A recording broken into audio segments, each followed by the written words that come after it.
हमारी बेटी जिसका नाम हिमांशी है, उसके पति को गोली मारकर 6 दिन के बाद शादी करके गए थे, उसका कत्ल कर दिया गया इन आतंकवादियों ने।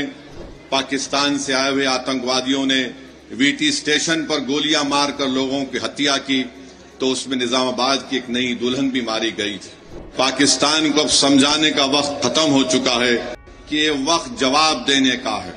ऐसा इक़दाम करेंगे कि दोबारा पाकिस्तान 100 मरतबा सोचेगा कि भारत की सरजमीन में आकर किसी को मारने के बारे में।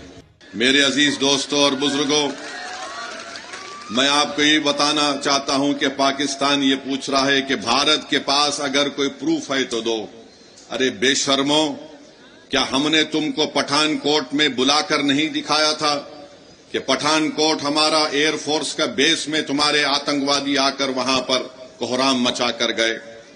तुम्हारी लोग पाकिस्तान से आकर देखे, उसके बावजूद भी तुमने उन आतंकवादियों के खिलाफ कोई एक्शन नहीं लिया। 26/11 का वाकया हुआ, मैं जानता हूं आंध्र तेलंगाना में निजामाबाद एक इलाका है, वहां की हमारी एक बेटी जिसकी शादी हो के चंद दिन हुए थे, उसने अपने खानदान वालों के साथ वीटी स्टेशन पर थी। पाकिस्तान से आए हुए आतंकवादियों ने वीटी स्टेशन पर गोलियां मारकर लोगों की हत्या की, तो उसमें निजामाबाद की एक नई दुल्हन भी मारी गई थी। पाकिस्तान कभी भी इकरार नहीं करेगा कि उनके मुल्क से आतंकवादी आकर भारत में लोगों का कत्ल कर रहे हैं।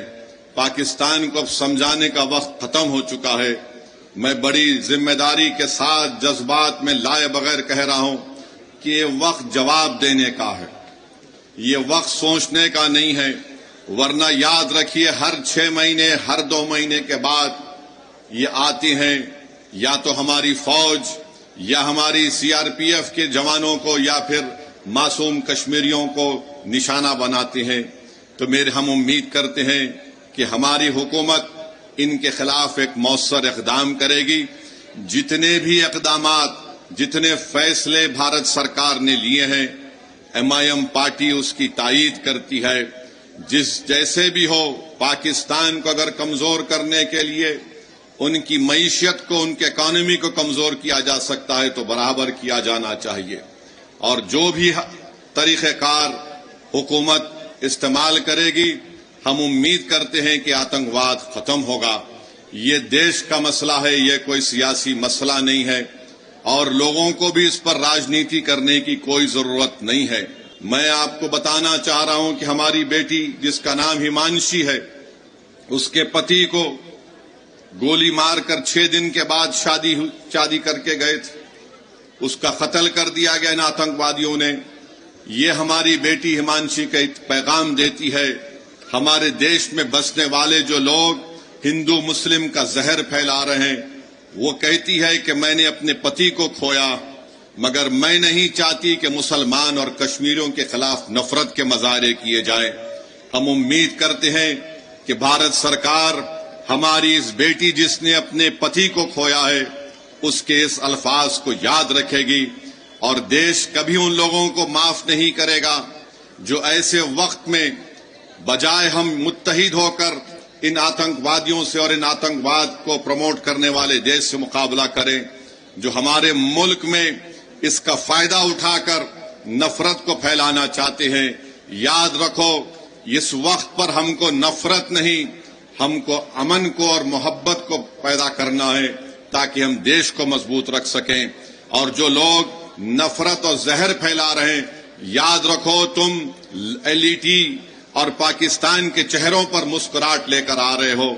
हम ये चाहते हैं कि इन जालिमों के चेहरों से मुस्कुराहट खत्म हो जाए। हम ये चाहते हैं कि जो लोग हमारे पड़ोस मुल्क में बैठकर हमारे बच्चियों को हम बेवा होते देख रहे हैं, हम ये चाहते हैं कि उनकी आंख में आंसू आए, वो रोएं, अपनी किस्मत पर रोएं। और आज ये वक्त है कि भारत को एक मुत्तहिदा तौर पर ऐसे लोगों के खिलाफ पैगाम देना है।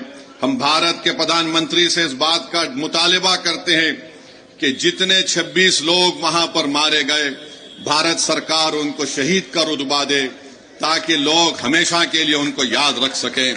ये मैं ही नहीं कह रहा हूं, बल्कि उन परिवार के लोग اس بات کا مطالبہ کر رہے ہیں کہ جو لوگ مارے گئے ان کو شہید کا رتبہ دیا جائے. جو مارے گئے ان کے پریوار کے لوگ کہہ رہے ہیں کہ ہم انتظار کر رہے ہیں کہ کب ہمارے مرنے والوں سے انصاف ہوگا.